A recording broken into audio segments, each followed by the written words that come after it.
Mas mabuti pang ituon ko na lang yung pagmamahal ko at atensyon ko sa ibang tao. Sila.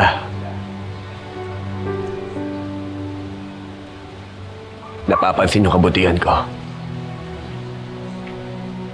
Pero sarili kong pamilya kahit anong gawin ko, baliwala sa kanila.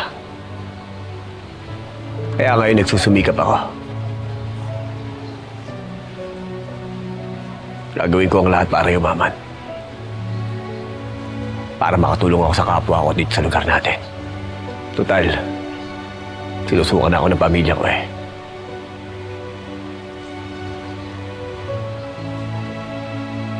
Lalayo na lang ako sa kanila.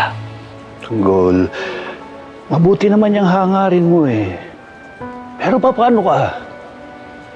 Isipin mo naman ang sarili mo. Kailangan mo munang maging mabuti at matuwid para makatulong sa ibang tao. Hindi naman ang hinihiling ng nanay mo at ng tatay mo para sa'yo eh.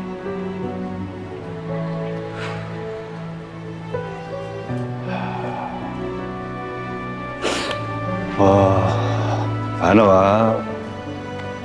Nanakaw, Tanggol ha? Pag-aralan mo mabuti yung lahat ng sinabi ko sa'yo.